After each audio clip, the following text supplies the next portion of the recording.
The shroud fabric consists of a valuable linen that appears to be hand-woven with a characteristic typical of herringbone cloth. The longitudinal strips, about 1 centimeter wide, are highly visible when the cloth is illuminated with close-up light.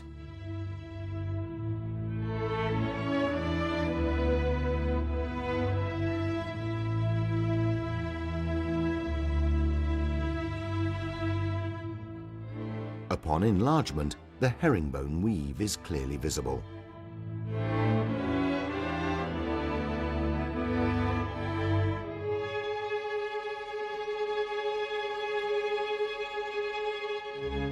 The face of the man of the shroud bears numerous bruised lesions that coroners have carefully studied. Swellings have been identified that appear coherent with hematoma. These are particularly visible on the right side of the face that is more swollen than the left. Furthermore, there are marks attributable to lacerated and contused wounds.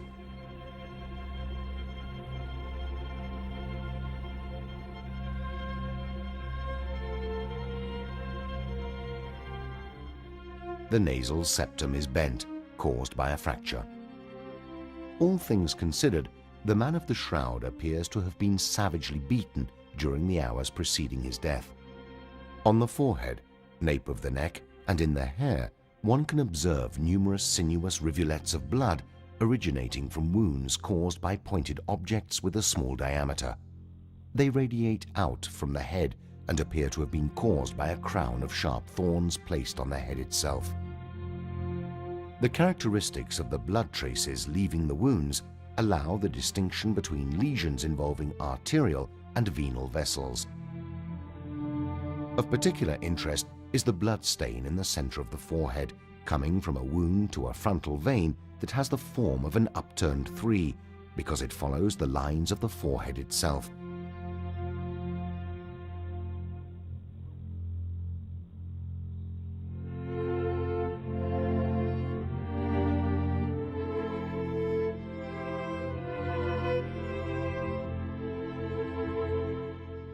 On the right-hand side of the chest, there is a large blood stain originating from an oval wound caused by a pointed cutting object that struck between the 5th and 6th rib and penetrated deeply.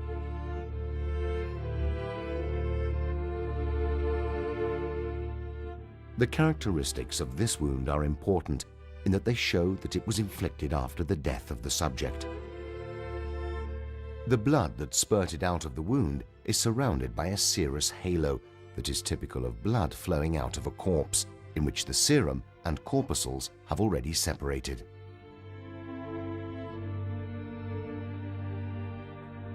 The frontal image of the shroud shows clear signs of the imprints left by the arms. These are stretched out with the hands crossed in the pubic region. On both forearms, there are long blood stains beginning at the wrist and flowing up to the elbow. Their direction appears unnatural, as they seem to be flowing upwards. One must bear in mind that we are dealing with bloodstains formed when the body was hanging on the cross and the wrists were higher than the elbows.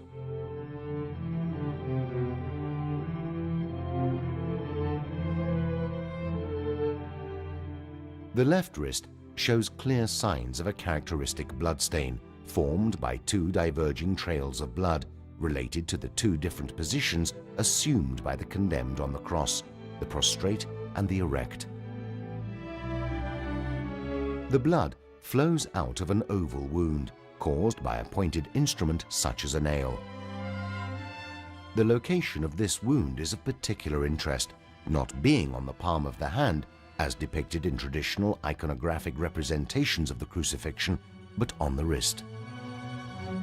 Of particular interest is the absence of thumbs on the image of the shroud, and this could have been caused by either the lesion of the median nerve or a tetanic contraction.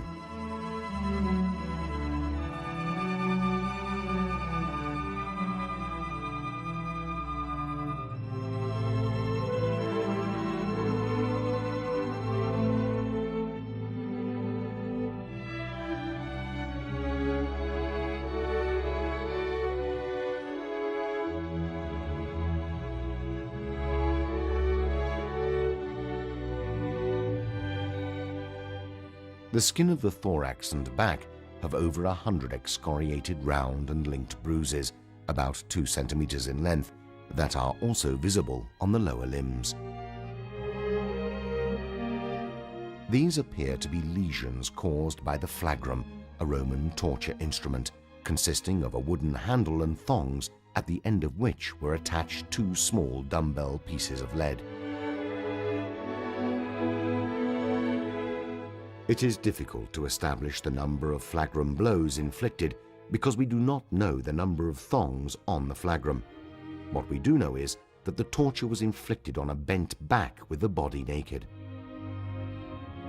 At the height of the left scapular region and above the right shoulder, one can observe quadrangular bruises related to the marks left by a rough, heavy object that can be identified as the patibulum, the horizontal axis of the cross that the condemned sometimes carried to the place of execution.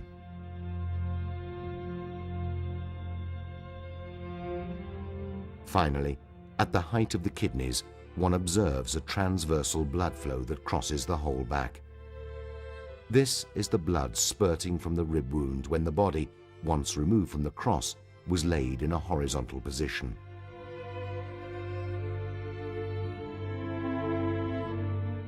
The lower limbs of the man of the shroud are easily discernible, both in the anterior and posterior images.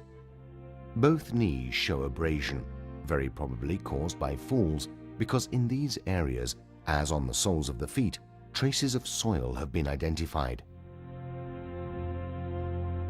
It is also worth noting that the left knee has been fixed by rigor mortis in a more bent position than the right one, and, as a result, the left leg appears shorter than the right one. The sole of the right foot is clearly imprinted, while the left one has only the posterior part near the heel visible. This suggests that the crucifixion took place using only one nail, and by placing the left foot on top of the right. On the sole of the latter, one notes the exit hole of the nail, from which depart the rivulets of blood descending towards the toes.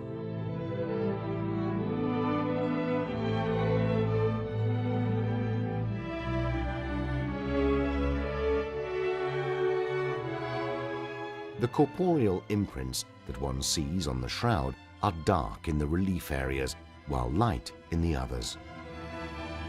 The image, therefore, has a light distribution opposite to that which we actually see. The imprint therefore appears to be the same as a photographic negative.